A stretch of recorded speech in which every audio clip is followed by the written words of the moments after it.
Initially, when we were thinking about games to make in general, so this is not specific to TTRPGs, right?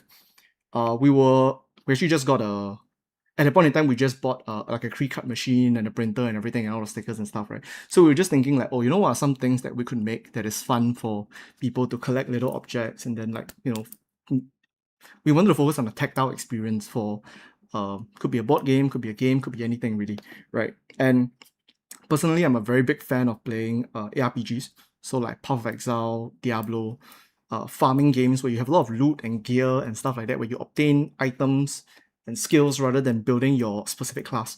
Not talking about Diablo 4, right? The initial idea actually came when there was going to be something like a little bit of a... Okay. So it was going to be kind of like a little character sheet. So this is the character sheet that we have right now for AoA, right? It was initially going to be like a character sheet with a picture of a person on it, right? And we would print little stickers, and you would collect the stickers, and you would paste the different equipment onto the sheet, right? And then as you adventure, you travel, and then you gain like stickers, and you can like gear up, and visually it changes a lot. But it's consumable, right? Like you consume a sticker, so it's probably not the smartest idea. So going along that same kind of train of thought, which is that, okay, so what are some physical things that we can give out, and the physical things can represent your growth and help you to develop your character, and eventually becomes a game, right? And then, oh yeah, of course, I'm already playing D&D, right? So creating a TTRPG was kind of like the logical solution there, right? And from that point on, that was when we started like, okay, what are some things that are physical and tactile that we can use to represent things in TTRPG? First thing, we immediately just went straight to cards, right? Because I'm familiar with trading card games like Vanguard, Yu-Gi-Oh!, Duel Masters, MTG, all that stuff, all the good stuff, right?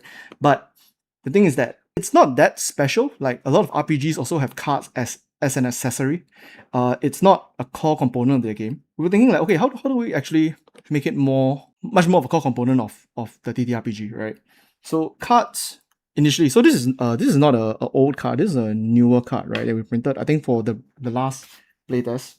So the last playtest, we playtest the entire adventure. So we went through all five quests, and then it took, I think, a total of 2 months or something like that. It spent quite a while, and it was a great playtest. We got to see everybody playing different builds, different stuff, and all that good stuff, right? We have done playtests for the past 2 years or so, right? And throughout it, we have been changing the design of a card. The initial goal of the card was, okay, we want to represent things that would help you to progress in a TTRPG. So those are things like what? Skills, items, feats, traits, passives, things that are obtainable, gainable, right? Learnable. Eventually it became this thing where, okay, why don't we just make just about everything that isn't mundane, right? So isn't food rations, water bottles, camping equipment, into a card, right? Our initial design had everything as a card. Your normal swords, your shields, everything, right? And it's very cool because you get to see all of your like your basic stats, your details, all of your actions out there as cards, right? But it reached a point where it's like, okay, now I have too many cards. Like, do I really need a card for a dagger and a sword and whatnot, right? And then that was when we also decided to go into this thing where we have 2d6. For some information, based in Singapore, right? It's not particularly easy to get a D20 in Singapore, any weird dice in Singapore, or Asia in general. So we decided to go with like a D6, because everybody has a D6. If you play Mahjong, if you play, especially in like Chinese, Japanese regions, usually people have some kind of a Mahjong kit somewhere, right? So if you play Mahjong, you have 6-sided dice, right? And so we decided to go, okay, let's just use 6-sided dice. But it came to the problem where, okay, we can't roll damage because you only have a D6. And if you add an additional D6, that becomes really, really powerful. So what happens is we went on to, okay, we eliminate the damage roll, right? Controversial, some people remove the hit roll, we decide to remove the damage roll. You get to Y, right? We remove the damage roll to speed up the process of combat and stuff like that. And we decided to keep the hit roll, which is now split into 3 different rolls. They're all the same thing, it's just called different things. But you roll 2d6, you add the number together, and then it has to beat the target number, so you hit and you roll up. With a card, what we can do is we can actually put the outcomes, sort of like an outcome table, onto the card itself, right? And with that is when we just, okay, like that's it, that's the core mechanic that we have now.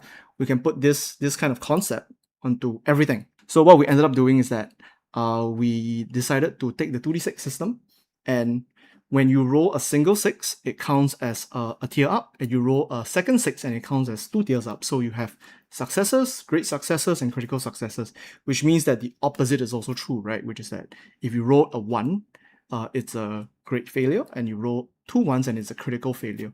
It eliminates all of the smaller numbers and the smaller outcomes in between your traditional D20 roll, which is a linear graph, right? Which is 1 to 20, right? So it's a 5% increase per value. And if you add a value, it's another 5% up, right? And instead, we have once you pass a number, it's a success. And then 1 in 6, you get a great success, right? So it's a U-shaped graph, right? Or, like bell curve, right? So you have low chance of a critical failure happening, and then high, and then low chance of a critical success happening. And with that concept, we added that onto just about every single card that we can have that is not passive, obviously, because you don't roll in a passive, but passives affect your roll, right? And so with that, now that we have locked in that card concept, we're like, okay, now we design things around that.